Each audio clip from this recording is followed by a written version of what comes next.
भाग एक अनजाना गांव। यह कहानी है मनोज की। एक छोटे से गांव में जन्मे उस लड़के की जिसे दुनिया ने कभी गंभीरता से नहीं लिया। उसके पास ना पैसे थे, ना रुतबा, ना कोई बड़ा काम या ना कोई बड़ा नाम। लेकिन उसमें थी कुछ खास, एक सच्चाई, एक जिद और एक सपना। उसके गांव में कोई बड़ा स्कूल नहीं था, बस 8वीं तक ही पढ़ाई थी। इस सड़कें टूटी हुई, बिजली महीनों में आती थी और लोग छोटे छोटे काम करके गुजारा करते थे। मनोज के पिता एक ईमानदार किसान थे। माँ घर पर सिलाई बुनाई करती, एक छोटा सा मिट्टी का घर जिसमें बारिश में छत से पानी टपकता था। लेकिन उस घर में एक चीज बहुत थी, उम्मीद। मनोज बचपन से ही अलग था। बाकी बच्चे जब क्रिकेट खेलते थे, वो किताबों में खोया रहता। उसके पास किताबें भी नहीं होती थी। वो स्कूल के कबाड़ से फटे पुराने पन्ने उठाकर पढ़ता। माँ ने कई बार देखा वो रात को दिया जलाकर पढ़ रहा है। माँ मुस्कुराती और कहती, बेटा पढ़ ले, ताकि तेरी जिंदगी हमारी जैसी ना हो। लेकिन गांव में पढ़ाई के बाद कोई रास्ता नहीं था। 10वीं के लिए शहर जाना जरूरी था। माँ बाप के पास पैसे नहीं थे, लेकिन माँ ने अपने गहने बेचकर कहा, जा बेटा, सपनों को नाम मत दे, उन्हें हकीकत बना। भाग 2, शहर की सच्चाई। शहर मनोज के लिए एक सपने जैसा था। ऊंची इमारतें, चमकती लाइटें, तेज आवाजें और भगती जिंदगियां। लेकिन सपनों के इस शहर में गरीब गांव से आए एक लड़के के लिए जगह बनाना आसान नहीं था। जब वह एक छोटे से किराए के कमरे में रहने पहुंचा, तो उसका स्वागत हुआ तानों से। मकान मालिक बोला, गांव से आए हो, यहाँ खुद को साबित करना आसान नहीं।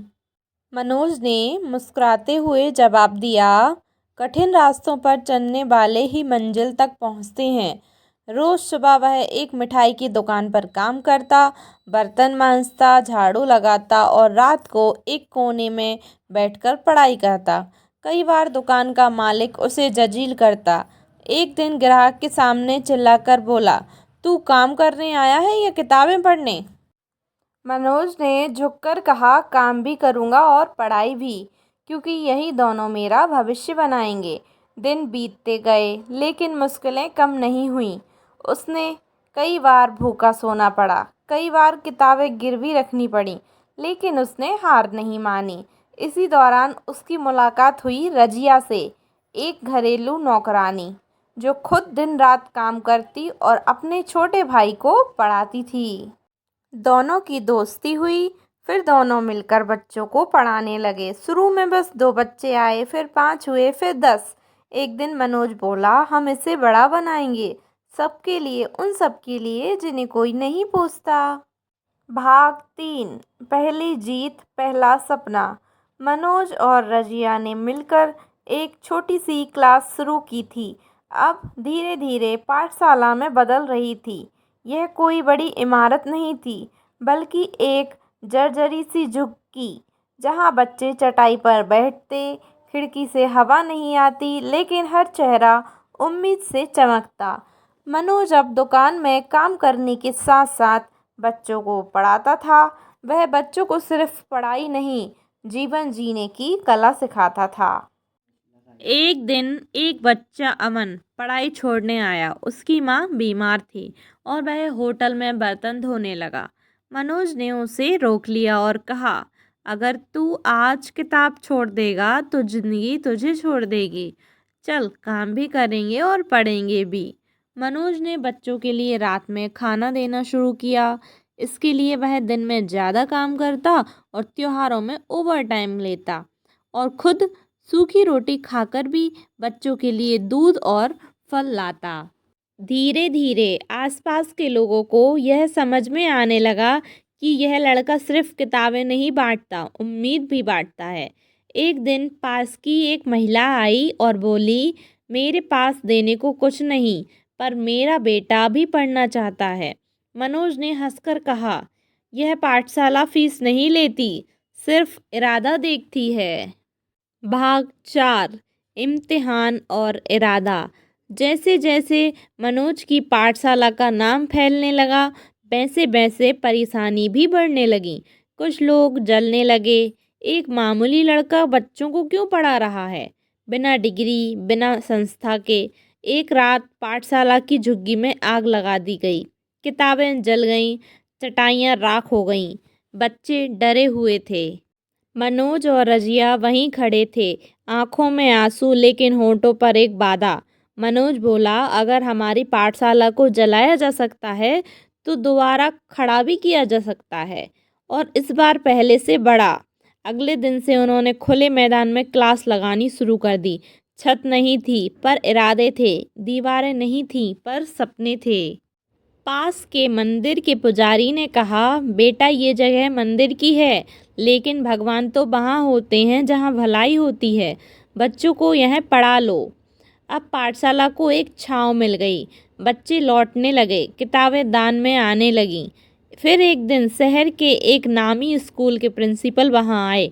उन्होंने बच्चों की क्लास देखी और कहा, इन बच्चों में तो गजब का टैलेंट है। मनोज मुस्कुराया और बोला, ज़रूरत सिर्फ एक मौके की होती है सर। भाग 5, पहचान और परख। पाठशाला अब लोगों की नज़रों में आ रही थी। कई सामाजिक संस्थाएं भी उससे जुड़ने लगी, लेकिन साथ ही चुनौतियां भी बढ़ गईं। एक दिन एक अधिकारी आया और बोला, आपके पास कोई रजिस्ट्रेशन है, कोई एनजीओ की अनुमति? मनोज ने सिर झुकाकर कहा, नहीं साहब, हमारे पास बस किताबें और बच्चों के सपने हैं। अधिकारी हंस पड़ा, सपनों से कुछ नहीं होता, कागज दिखाओ वरना सब बंद। रजिया ने कहा, कभी किसी स्कूल से पूछा आपने कि उनके पास इंसानियत का सर्टिफिकेट है? आखिरकार एक समाज सेवी वकील ने मनोज की संस्था को कानूनी रूप से पंजीकृत करवाया। नाम रखा गया सपनों की पाठशाला। अब मनोज सरकारी मान्यता के साथ बच्चों को शिक्षा, पोषण और काउंसलिंग देने लगा।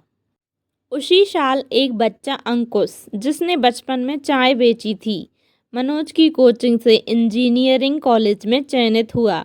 टीवी चैनलों ने जब उस बच्चे से पूछा, आपकी प्रेरणा कौन है, अंकुश ने जवाब दिया, मेरे गुरुजी मनोज भैया, जो कहते हैं नाम नहीं काम बड़ा होता है। यह सुनकर पूरा देश मनोज को जानने लगा। भाग 6, माँ की चूड़ियाँ और देश की उम्मीद। सालों बाद जब मनोज गांव लौटा तो सब बदल चुका था। वही रास्ते, वही खेत, लेकिन लोगों की आंखों में अब सम्मान था। माँ बूढ़ी हो चुकी थी। उन्होंने मनोज को गले लगाया और अपने संदूक से वही चूड़ियाँ निकालकर कहा, इनसे तुझे पढ़ाई का रास्ता मिला था, अब किसी और के सपने पूरे कर। मनोज की आंखों में आंसू थे। वह चूड़ियाँ एक फ्रेम में रखवाकर अपनी संस्था के मुख्य द्वार पर टांग देता है। नीचे एक पंक्ति लिखी गई, यह संस्था एक माँ की उम्मीदों पर बनी है। अब सपनों की पाठशाला एक राष्ट्रीय अभियान बन चुकी थी। देश के कोने कोने से बच्चे यहाँ आकर पढ़ते। समाज के बड़े लोग दान देने लगे, लेकिन मनोज ने एक नियम सख्ती से लागू किया, यहाँ किसी का नाम नहीं, सिर्फ काम चलेगा। एक दिन प्रधानमंत्री कार्यालय से कॉल आया। मनोज को राष्ट्रीय शिक्षा सेवा सम्मान के लिए चुना गया था।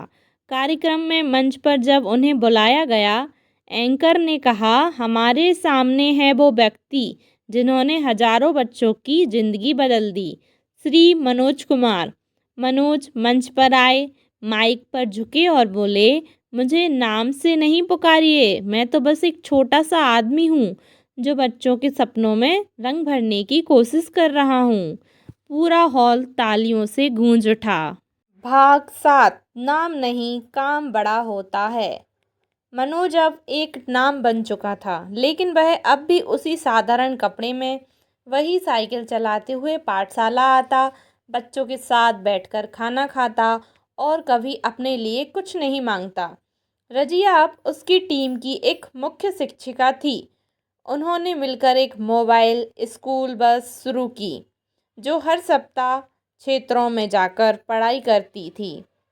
और मनोज ने एक बार कहा था, अगर बच्चा स्कूल नहीं आ सकता है तो स्कूल उसके पास जाना चाहिए।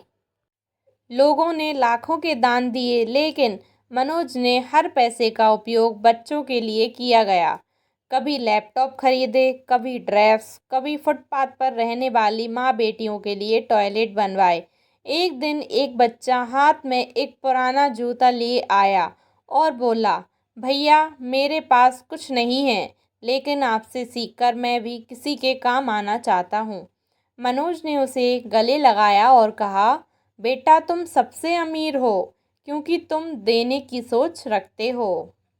समाज में अब बदलाव दिखने लगा था।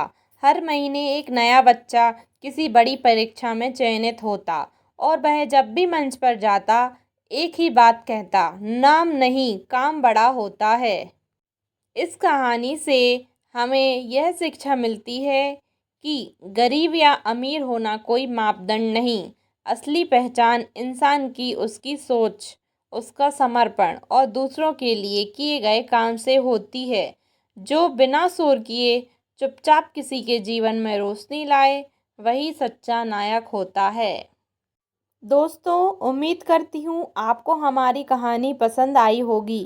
कहानी पसंद आई है तो वीडियो को लाइक करें, चैनल पर नए हैं तो चैनल को सब्सक्राइब करें और हाँ, नोटिफिकेशन बेल को ज़रूर दबाएं ताकि अगली अपडेट सबसे पहले आपको मिले। धन्यवाद दोस्तों।